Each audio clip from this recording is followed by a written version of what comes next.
شعری مجموعہ تھا 2003 میں آیا، اور 2012 میں آتا ہے ممنوع موسموں کی کتاب. تو وہ جو شاعر سید کاشف رضا ہے، اس سے کتابی صورت میں ہماری دوبارہ ملاقات کب متوقع ہے؟ وہ کافی ہو گئی ہیں، جیسے غزلیں بھی ہیں، تقریباً 48-50 تو غزلیں بھی ہیں، نثری نظمیں اور نظمیں بھی ہیں. شاید وہ فوری طور پر اس سال یا آئندہ سال تو شاید نہ آئے، لیکن اتنا کلام ہے کہ کوئی 1.5 کتاب تو اس کی بن جائے گی. ممنوع موسموں کی کتاب کے بعد جو میں نے شاعری کی ہے، میرا خیال ہے اس میں غزلیں زیادہ ہیں، کیونکہ پچھلی کتاب میں غزلیں شامل نہیں کی تھیں. تو غزلیں 2003 سے اب تک کی جو غزلیں ہیں وہ شائع ابھی نہیں ہوئی، تو ان کی تعداد زیادہ ہے ان میں. تو آپ کا دل ایک شاعر کا دل ہے، اور تو شاعری میں کون سا شخص ہے یا کون سا وہ جید استاد کہہ لیں یا نثری نظم کی اگر ہم بات کریں، جس نے آپ کو متاثر کیا، جس کے نقش پا کا آپ تقلید نہ کریں مگر اس کو سراہتے ہوں، خواہش ہو کہ بھئی جو مقام، جو جدوجہد اس نے کی ویسا کیا جائے؟ کراچی میں جو نثری نظم کے شاعر ہیں سارے میرے دوست ہیں، مجھے سب عزیز بھی ہیں، پسند بھی ہیں. لیکن میں 90s سے جب فکشن پڑھتا تھا تو فکشن میں عجیب عجیب چیزیں ہوتی تھی، تو اس سے میں جو غزل لکھتا تھا پہلے، تو غزل کہتے کہتے مجھے خیال آیا کہ یہ جو عجیب و غریب فکشن ہوتا ہے تو یہ شاعری سے مجھے قریب لگتا تھا. کنڈیرا کا، مارکیز کا، ان لوگوں کا فکشن. تو تب میں 90s میں نثری نظم کی طرف آیا. تو میں نثری نظمیں جو میری تھیں ان کی انسپریشن جو ہے وہ زیادہ تر فکشن سے تھی، فلموں سے تھی، فطرت سے تھی، نیچر سے تھی، میوزک سے تھی، ان سے انسپریشن لی تھی. پھر میں نے اس زمانے میں ایک وہ جو کتابیں اس زمانے میں پڑھی 90s میں کچھ شاعری کی، جیسے ایک مجھے یاد آ رہی ہے، معین نظامی صاحب نے ایک ایرانی نظموں کا ترجمہ کیا تھا، نظمیں تیرا طواف کرتی ہیں. وہ شاعر مجھے بہت پسند اور اپنے دل کے قریب لگے تھے. رضا سفریان ہیں، جرمنی کے ریلکے ہیں، وہ مجھے بہت اپنے دل کے قریب لگے. لیکن زیادہ تر میں نے فکشن سے شاعری تو یہ ڈالنے بہت کی ہی کوشش حیران کی ہے. کن اسٹیٹمنٹ ہے. آپ کہتے ہیں کہ فکشن سے، فطرت سے اور موسیقی سے آپ شاعری کی سمت آتے ہیں، شاعری اور بالخصوص نثری نظموں کی طرف. تو آپ یہ جڑت کیسا ہے کہ کیسے فکشن آپ کو شاعری کی جانب، نثری نظموں کے لیے تحریک دیتا ہے؟ فکشن اصل میں ایک خاص طرح کا فکشن جو ہے، جو جس کو شاید آپ جادوئی حقیقت نگاری بھی کہہ لیں، ایک خاص طرح کا فکشن جو ایک خاص طرف لے جاتا ہے، کسی اور سمت لے جاتا ہے، جو کہ ایک راست قسم کی حقیقت نگاری نہیں ہوتی. مثلا جو پہلے دوسری عالمی جنگ سے پہلے جو فکشن لکھا جا رہا تھا تو وہ راست قسم کی حقیقت نگاری تھی.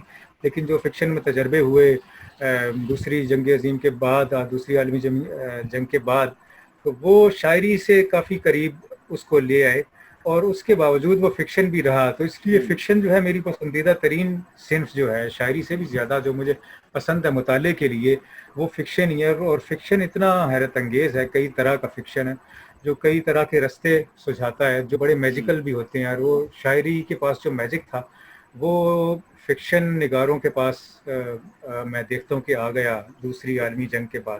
دوسری عالمی جنگ کے بعد جب تجربات ہوتے ہیں تو آپ کو فکشن کے اندر وہ جادو، وہ تسم دکھائی دیتا ہے، اور جو راست بیانیہ ہے اس سے ہم آگے نکلتے ہیں، تجوید بھی آتی ہے، جدیدیت بھی آتی ہے. تو آپ کے ہاں بھی، آپ کے فکشن میں بھی خاصے تجربات ہیں.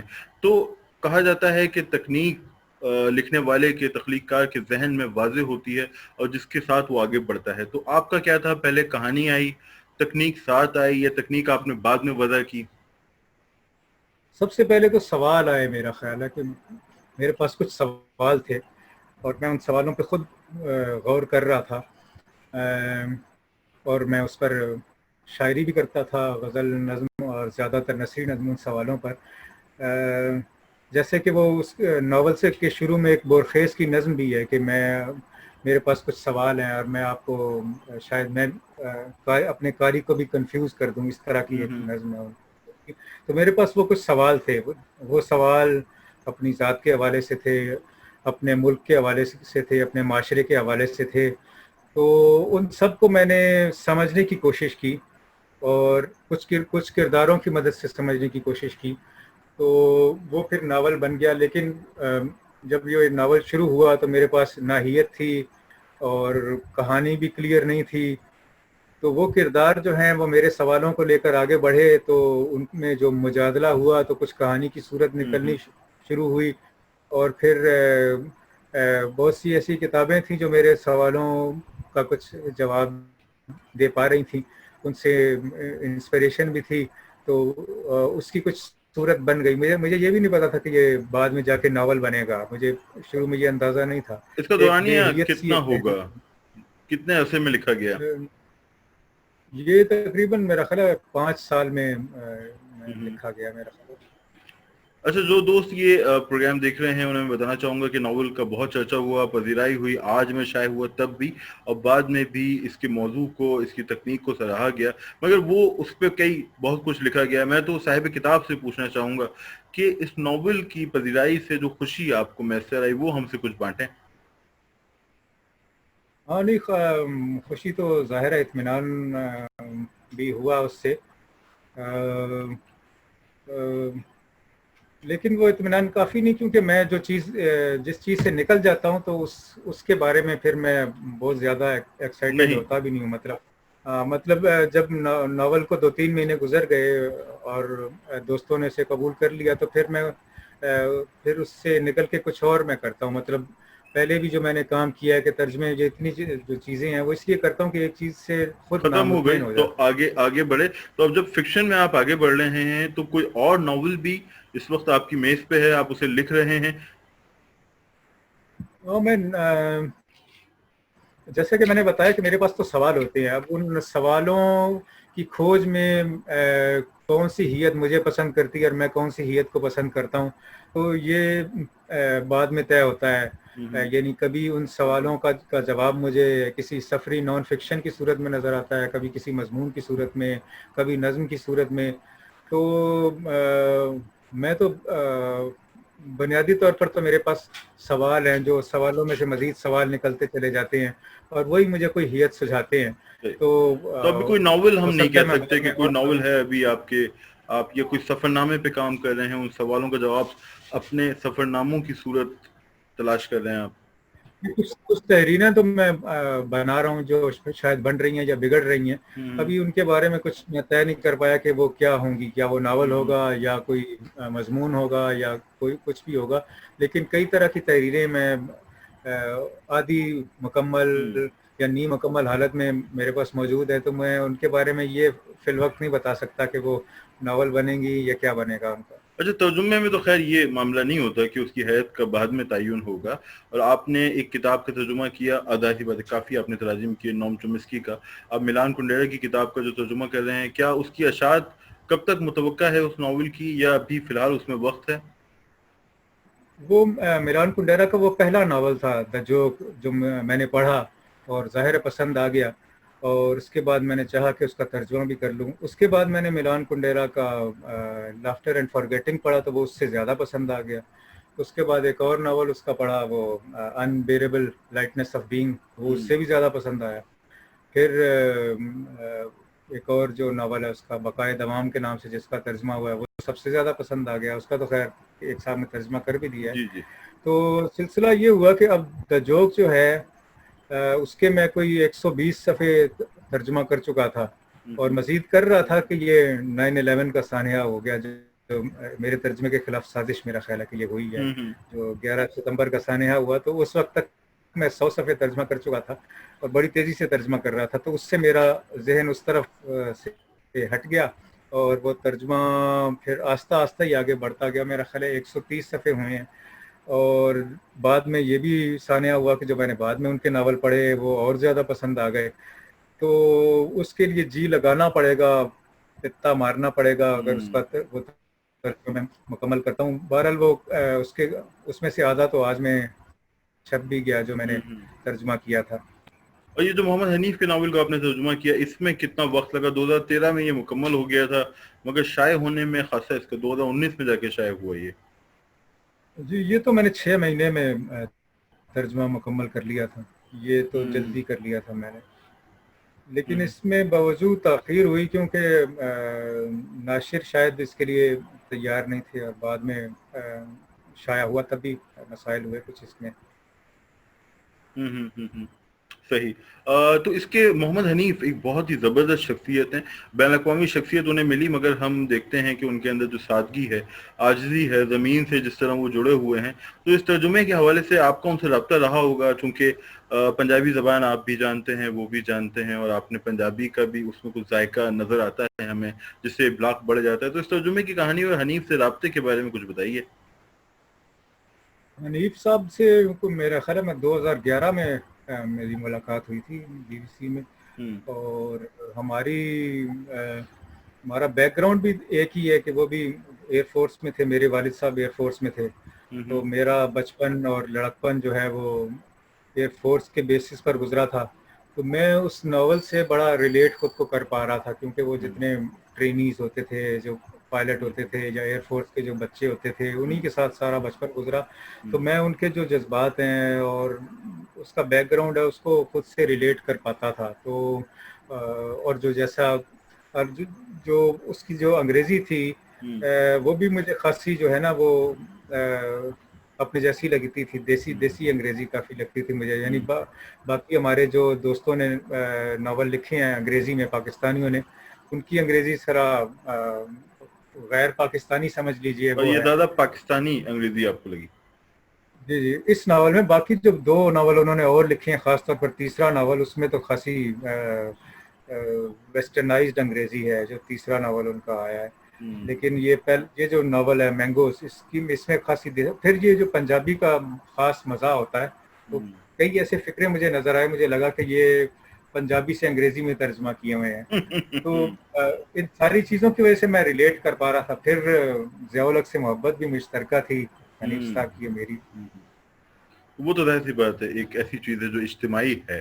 تو یقینی طور پہ اچھے تجربات سے گزرے ہوں گے, اور ناول کی اشاعت کے بعد بھی بہت اچھے تجربات رہے سبھی کے, پڑھنے والوں کے بھی اور ٹرانسلیٹر کے بھی. تھوڑا آگے بڑھتے ہیں. سر یہ بتائیے گا کہ سفر ناموں کی کوئی کتاب, تذکرہ ہم نے دیکھا پھٹتے آموں کا کیس, اس کے اندر بھی آپ کا جو تعارف ہے اس میں تذکرہ ہے کہ اب آپ کا سفر ناموں کی کتاب آنے والی ہے. تو کب تک متوقع ہے, یا لاک ڈاؤن کی وجہ سے, کورونا کی وجہ سے تاخیر ہوگی اس میں؟ اس میں 3 میرے جو نان فکشن ہے, میں اس کو سفر نامہ نہیں کہتا, کیونکہ اس میں بھی جیسے کہ میں نے بتایا کہ سوال ایکسپلور کرنے کی کوشش ہوتی ہے. اور میں اگر سفر بھی کہیں کرتا ہوں تو کچھ سوال میرے ساتھ ہوتے ہیں, اور کچھ سوال رستے میں میرے ساتھ ہو لیتے ہیں, تو ان کو ایکسپلور کرنے کی کوشش کرتا ہوں. تو چونکہ وہ پھر سفر نامہ نہیں رہتا, سفر نامے میں تو ایک قصہ ہوتا ہے, اور تو سوال کی ایکسپلوریشن کی وجہ سے میں اس کو پھر نان فکشن کہتا ہوں. نان فکشن اس لیے کہتا ہوں کہ اس میں جو ویسٹ کی صنف ہے نان فکشن, اس میں فکشن سے کافی مسالہ لیا جاتا ہے, اس سے مدد لی جاتی ہے. تو ایسے 3 نان فکشن میرے آج میں چھپ چکے ہیں. تو پتلی کتابیں شائع کرنا مجھے کوئی خاص پسند نہیں ہے, تو اس لیے میں سوچ رہا ہوں کہ اگر ایک چوتھا نان فکشن ہو جائے تو پھر اس کو جوڑ کے کتاب ملائی جائے. میں 4-5 اس طرح کے نان فکشن میرے جاری ہیں لکھنا, تو ان میں سے ایک آدھ اگر کمپلیٹ ہو جاتا ہے تو میں اس کو اس کے ساتھ جوڑ کے تو 4 نان فکشنز کی کتاب شائع کر دوں گا, جس کا نام تو اناؤنس کیا ہوا ہے میں نے, دیدم استنبول اور دیگر تفریحی کہانیاں. تو یہ ایسا نان فکشن ہے جس میں نیریٹو ہے, نیریٹو بیسڈ نان فکشن, یا نان فکشن نیریٹو ہے, یعنی کہانی اس میں ہے؟ جی فکشن تو اس میں ہے, اسی لیے نان فکشن اس کو میں کہتا ہوں. سفر نامہ اس کو نہیں کہتا, کیونکہ سفر نامہ ذرا مختلف چیز ہے. میں صرف بلکہ اس کو کوئی نام دینا بھی نہیں چاہتا. ویسٹ میں جو نان فکشن جس کو کہا جاتا ہے اس میں ساری چیزیں آ جاتی ہیں. ویسے بلکہ جو سفر تخلیقی ناول نگار جو مضامین بھی لکھتے ہیں اس کو بھی نان فکشن کہتے نان ہیں, فکشن کہتے یعنی ہیں, ڈیفینیٹلی. اس کو کرٹیسزم نہیں کہتے. اس کے پہلے کلاسیکی ایک صنف ہوتی تھی کرٹیسزم, اس کے بجائے اس کو نان فکشن کہنا پسند کرتے ہیں. تو آپ ہمارے ہاں جو تنقید ہو رہی ہے, بالخصوص جو جدید تنقید ہے, نظری تنقید ہے, اس سے مطمئن ہیں, یا آپ کو لگتا ہے کہ بہت پل پیج ہے, بہت ہی محدود حلقہ ہے اس کا؟ ویسے تنقید میں پاکستان کی جو اردو تنقید ہے وہ میں نے زیادہ پڑھی بھی نہیں, اور مجھے کچھ اس میں لطف بھی نہیں آتا. میرا خیال ہے کہ جو تخلیق کار ہے وہ بھی جب اپنے تخلیقی عمل کے بارے میں کچھ بتاتا ہے تو اسے آپ تنقید کہہ لیجئے, میں تو تنقید بھی اسے نہیں کہتا, اس کو نان فکشن کہتا ہوں.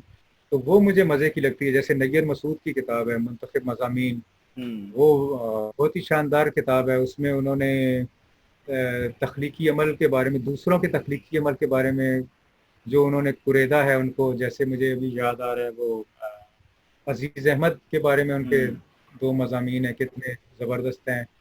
تو اس طرح کی تنقید کم ہے. اور ویسے جو تنقیدی اصلاحات ہوتی ہیں، اصطلاحات، وہ مجھے کوئی خاص اردو میں سمجھ بھی نہیں آتی. انگریزی میں تنقید پڑھ لیتا ہوں، اور نان فکشن ہے وہ بھی پڑھ لیتا ہوں، وہ مجھے زیادہ سمجھ میں بھی آتی ہے. اردو میں جو تنقید ہے خاص طور پر، اس کی طرف میرا کوئی خاص رجحان نہیں ہے، نہ میں نے زیادہ پڑھی ہے. محمد حسن عسکری کی میں نے لڑکپن میں پڑھی تھی، وہ مزے کی لگتی تھی. اب میں اس سے مطمئن نہیں ہوں، خاصا نامطمئن ہوں محمد حسن عسکری کی تنقید سے، کیونکہ انہوں نے، میں یہ سمجھتا ہوں کہ کافی ایگزیجوریشن وہ کافی کرتے تھے دونوں صورت میں، تعریف اور تنقید دونوں صورتوں میں. تو ہماری تنقید کی جو عمارت ہے وہ بھی بنیادی طور پر ایک وہ اس کی بنیاد کج رہی. تو وہ جو کہتے ہیں تاثریہ کی رود دیوار کج، تو وہ والا معاملہ ہماری تنقید کے ساتھ جو ہوا. سلیم احمد بھی ہیں، ان کی نثر بہت اچھی ہے، لیکن ان کی تنقید اگر ہم مغرب کے پیمانوں سے دیکھیں تو بس مزے کی ہے. ان کو پڑھنے میں تو کم از کم مزہ آتا تھا. سلیم احمد، محمد حسن عسکری، وارث الوی، ان کو پڑھنے میں تو مزہ آتا تھا.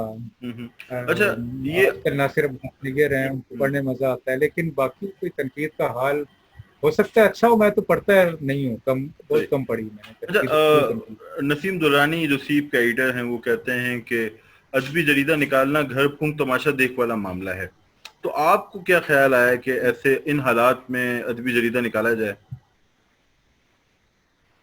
ہاں نہیں، بس وہ یہی بالکل درست کہتے ہیں. کافی جب میں نے یہ اپنے سر پہ یہ مصیبت مول لے لی تو اس کے بعد مجھے پتا چلا کہ وہ کتنے 20 کا 100 ہوتا ہے. تو آدھے سے زیادہ کام خود کرنا پڑتا ہے اس کا، بلکہ 70% سمجھیے کہ خود کرنا پڑتا ہے، کیونکہ میں نے اس کا فارمیٹ یہ طے کیا کہ اس میں ایک اہم مصنف ہے، اس کا بھرپور ایک تعارف کرایا جائے گا. تو اس کے مضامین ہوتے ہیں، ان کا تراجم کرانے ہوتے ہیں، تو وہ اچھے مترجم بھی نہیں ملتے. یا اور پھر دوسرا یہ کہ مضامین ایسے ہوں جو توصیفی اور تنقیدی دونوں طرح کے نہ ہوں، بلکہ اس میں کسی فن پارے کو، کسی کتاب کو ایکسپلور کیا جائے، اور ایکسپلور کیا جائے بغیر کسی جو پری آکوپیشنز ہوتی ہیں کہ پہلے سے آئیڈیاز رکھ کے آپ کوئی کتاب پڑھتے ہیں، اس کے بجائے کتاب کو کتاب سے ایکسپلور کیا جائے. تو ویسے مضامین انگریزی میں ملتے ہیں، لیکن اردو میں کافی کم ہے. تو اردو میں صرف 2-3 لوگ جیسے محمد خالد اختر کتاب کا تعارف لکھتے تھے، وہ ایکسپلور کرتے تھے اس کتاب کو، یا محمد کاظم ہے، یا محمد سلیم الرحمان ہے. ان لوگوں نے جو کتابوں پہ تبصرے کیے ہیں وہ بہت ہی شاندار ہیں. تو توصیفی اور تنقیدی دونوں طرح کے تبصروں سے ہٹ کے میں سوچ رہا تھا کہ کچھ رجحان ایک متعارف کرایا جائے کہ کتاب کا ایکسپلور کریں، اس کے سوالوں کی ایکسپلوریشن میں آپ بھی شامل ہو جائیں. اس طرح کے ہونے چاہیے تبصرے، تو ویسے کم ملتے ہیں. ٹھیک ہے. جو دوست ہمیں دیکھ رہے ہیں، ظاہر سی بات ہے ہم الیکٹریسٹی اور انٹرنیٹ پہ رلائی کر رہے ہیں، تو کہیں کہیں ہو سکتا ہے انٹرنیٹ ہمیں دھوکہ دے، آپ کو کوئی جرک محسوس ہو رہا ہو، مگر ہماری پوری کوشش ہے کہ جو 99% باتیں ہیں وہ آپ تک پہنچ سکیں. اچھا سر، اس سے پہلے کہ ہم تھوڑے سے لائٹر سائڈ کی جانب جائیں، میں آپ سے سوال کرنا چاہوں گا. جرنلزم سے آپ کی وابستگی رہی، مجھ سے زیادہ آپ کا کیریئر ہے، مجھے ہی 16 برس ہو گئے ہیں، تو میں سمجھتا ہوں کہ آپ کو 2.5 اشرے ہونے کو ہوں گے. کیا دیکھ رہے ہیں پاکستان کے اندر صحافت کی جو انڈسٹری ہے، میڈیا انڈسٹری، یہ زوال پذیر ہے؟ اس میں آنے والے وقتوں میں اور مشکلات آئیں گی، ڈاؤن سائزنگ ہوگی، بے روزگاری بڑھے گی، اسے کریش کیا جائے گا دونوں صورتوں میں، بے روزگاری کی صورت میں بھی، قدغن کی صورت میں بھی؟ زوال تو اس کا میرا خیال ہے کہ اگر آپ ایک خاص زمانہ لیں تو میرا خیال ہے عمران خان کے دھرنے کے وقت اس کا زوال شروع ہو گیا تھا. تو زوال کے مرحلے سے تو کافی آگے جا چکی ہے، سینسرشپ کے مرحلے سے کافی آگے جا چکی ہے ہماری صحافت. اب تو سروائیول کے مرحلے سے بھی آگے جا چکی ہے. کافی لوگ بے روزگار ہو چکے ہیں، ہزاروں لوگ صحافی بے روزگار ہو چکے ہیں، اور تنخواہیں کم ہو چکی ہیں. تو اب تو یہ ہے کہ وہ سوشل میڈیا بھی اس کی جگہ لے رہا ہے. لیکن یہ ہے کہ ہمارے ہاں جو آیا تھا یہ الیکٹرانک میڈیا، ہم اس سے کوئی خاص فائدہ اٹھا نہیں سکے. ہم جو ہے اپنے معاشرے کو اس سے بہتر کر سکتے تھے. اور میں بہت زیادہ پر امید تھا جب وہ وکلا تحریک میں جو ہماری صحافت جو کردار ادا کر رہی تھی, تو میں بڑا پرجوش تھا. میں سوچتا تھا کہ پاکستان ایک ہمارا ملک ایک صحیح رستے پر جا رہا ہے. لیکن جو طاقتور ہمارے انسٹیٹیوشنز تھے, انہیں ان کے مفادات پہ زد پڑی تو انہوں نے صحافت کو کچل کے رکھ دیا. پھر صحافت میں ایسے ویسٹڈ انٹرسٹ بھی شامل ہو گئے جن کا بنیادی تعلق صحافت سے نہیں تھا. تو وہ ایک قسم کے دکاندار تھے, انہوں نے سوچا کہ میری 3 دکانیں اور ہیں تو چوتھی دکان ایک صحافت کی بھی کھول لوں. تو انہوں نے کافی نقصان پہنچایا. اور صحافی صرف پیسوں کے لالچ میں ادھر چلے بھی گئے. میں تو خیر نہیں گیا, میں جیو سے ہی وابستہ رہا, لیکن کافی صحافی ادھر چلے بھی گئے اور بعد میں نقصان بھی ہوا. کیا کہتے ہیں اس طرح تو انہیں یہ سوچنا چاہیے تھا کہ یہ پیسے کہاں سے آ رہے ہیں, ہمیں وہاں لے جانا چاہیے تھا اداروں میں. لیکن آپ نے بہت اچھی بات کی, اور میں خود بھی اس سے متفق ہوں کہ سینسرشپ اور زوال وہ سارے مراحل ہیں. اب تو بس سروائیول ہے, ایک ایک دن کر کے گزارا جا رہا ہے. باقی جو لوگ جو دوست اس سے وابستہ ہیں ان سب کو سوچ سلام. اچھا, کچھ لائٹر موڈ میں اگر گفتگو کریں, اگر آپ ہوائی جہاز میں سفر کر رہے ہوں اور آپ کو سیٹ میسر ہو کرینہ کپور اور ملان کنڈیرا کے ساتھ, تو کس سیٹ کا انتخاب کریں گے؟ یہ تو بڑا مشکل آپ نے مشکل سوال تو کر ہے دیا, کیونکہ کرینہ کپور مجھے بہت زیادہ پسند ہے, ملان کنڈیرا بھی بہت زیادہ پسند ہے. تو میں دونوں کے درمیان بیٹھنا پسند کروں گا. چلیں 50-50 ہو گیا. اچھا یہ بتائیے کہ کسے آپ سمجھتے ہیں کہ جیسے نواز شریف کے دور میں ایک دھرنا ہوا تھا, عمران خان نے دھرنا دیا, اس وقت آپ نے, شاید ہم دوست اس وقت چیزوں کو اتنا نہیں سمجھ سکے, لیکن آپ لوگوں نے غیر پارلیمانی طریقے سے پارلیمنٹ میں تبدیلی کو رد کیا اور دھرنے کی مخالفت کی. تو اگر اب عمران خان کے خلاف کوئی اس طرح کا دھرنا ہوتا ہے جس میں غیر پارلیمانی راستہ اختیار کیا جاتا ہے, تو آپ اس کی حمایت کریں گے, اس کے خلاف جائیں گے؟ نہیں, ایک تو میں اسے پسند نہیں بھی کروں گا, لیکن دوسرا یہ کہ ہماری جو اپوزیشن جماعتیں ہیں, بلکہ سیاسی جماعتیں کہوں گا, اپوزیشن جماعتیں نہیں کہوں گا, ہماری سیاسی جماعتیں بہت میچور ہیں. اور وہ پہلے بھی جیسے بھی دھرنا ہو بھی چکا ہے مولانا فضل الرحمان کا, تو وہ انہوں نے اس طریقے کا نہیں کیا. دھرنا عمران خان تو بیچارہ مسکین آدمی ہے, ہماری طرح اس کے خلاف دھرنا دے کے کرنا بھی کیا ہے. ٹھیک ہے, جہاں دھرنا ہونا چاہیے وہاں تو ہوگا نہیں, وہاں تو دھرنا ہوگا نہیں. کیا انتخاب کریں گے آپ, بہتر کون ہے, عثمان بزدار یا مراد علی شاہ؟ آپ اگر لائٹر موڈ میں لائٹر پوچھتے موڈ میں ہیں, کیا عثمان بزدار جو ہے وہ خوبصورت بہت زیادہ ہے, لیکن کام کے آدمی تو مراد علی شاہ ہی ہیں. ان کام کے کے حسن پہ ہم جو ہے وہ جان چھڑک سکتے ہیں, عثمان بزدار صاحب. اور اگر انتخاب کرنا ہو الطاف حسین, چونکہ آپ نے ان کی ٹیلی فون کالز بھی وصول کی ہیں, اور عمران خان؟ اس میں سے میرا خیال ہے فی الحال تو, کیونکہ میں الطاف بھائی سے ہماری محبت اب تھوڑی زیادہ ہو گئی ہے, تو الطاف حسین کا انتخاب کر لوں گا. عمران خان سے تو وہی بہتر ہے. اچھا, مارکیٹ کا کوئی ناول جو آپ ریکمینڈ کریں, جو دوست دیکھ رہے ہیں, چونکہ بہت سارے لوگ آپ کو فالو کرتے ہیں, آپ کے ریویوز کو بھی, چاہے وہ فلموں کے ہوں, کتابوں کے ہوں, تو مارکیٹ کا کوئی ناول جو آپ نئی نسل کو پڑھنے کے لیے ریکمینڈ کریں گے؟ پھر ہم ملان پہ بھی بات کر لیتے ہیں تھوڑی سی. نئی نسل کو تو لو ان دا ٹائم آف کالرا ہی پڑھنا چاہیے. محبت کا میرا نہیں خیال کہ اس سے زیادہ خوبصورت ناول کوئی لکھا گیا ہے. بڑے بڑے خوبصورت ناول ہیں, جو بہت ہی خوبصورت ناول ہیں. اور میں نے تو اس کو اس زمانے میں صرف شاعر ہی ہوتا تھا, تو میں نے تو اس کو ایک شاعری کی طرح اس کے پاروں کو شاعری کی طرح پڑھا. اور اس کو بہت ہی جب بھی میں کھول کے پڑھتا ہوں تو اس کو میں پڑھتے ہی چلا جاتا ہوں کافی دیر تک.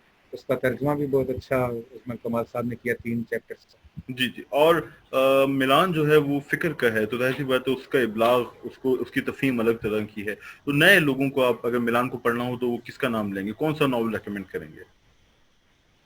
شروع میں اس کا جو ناول ہے وہ آئیڈینٹی ہے, جیسے لو کا, محبت کے موضوع پر اس کا ایک چھوٹا پہچان سا کے ناول نام ہے سے آئیڈینٹی. محمد عمر میمن جی نے جی ترجمہ بھی کیا ہے. جی جی. تو وہ ایک چھوٹا ناول ہے, تو وہ ابتدا کے لیے وہ پڑھ لیجیے. ورنہ ملان کنڈیرا کا کوئی بھی ناول برا ناول نہیں ہے, اس کا ہر ناول ایک سے ایک ناول ہے. ابتدا کے لیے آپ آئیڈینٹی پڑھ لیجیے. اور اگر مطلب ایک دن آپ بیدار ہوں اور آپ خود کو رفاقت حیات کی جگہ پائیں، جو ہمارے بہت اچھے دوست ہیں، زبردست فکشن نگار ہیں، میروا کی راتوں کے مصنف، تو پہلا کام آپ کیا کریں گے؟ رفاقت حیات کی جگہ میں خود کو ہوں پاؤں، ہوں ہوں ہوں پہلا کام کیا کروں گا میں؟ پہلا کام یہ کروں گا کہ اس کے قلم سے کاشف رضا کا خاکہ لکھوں گا۔ اچھا، سوشل میڈیا پہ ہم دیکھتے ہیں کہ اب شاید ہماری بہت ساری کوششیں ہم ہی تک محدود رہتی ہیں، تو کچھ دوستوں کا شاید یہ خیال ہو کہ آپ سوشل میڈیا پہ، جیسے کہ ہم جانتے ہیں، ہم آپ ملتے رہیں تو ملاقات میں تو کوئی شخص مطلب اتنا ناراض یا اتنا سخت مزاج دکھائی نہیں دیتا، لیکن چونکہ سوشل میڈیا پہ وہ ہمیں دکھائی نہیں دے رہا ہوتا تو ہمیں لگتا ہے کہ وہ بہت ہی سخت مزاج ہے، تو آپ کے بارے میں بھی دوستوں کا یہی تاثر ہے کہ آپ بہت سخت تنقید کر رہے ہیں یا آپ کا رویہ بہت سخت ہے؟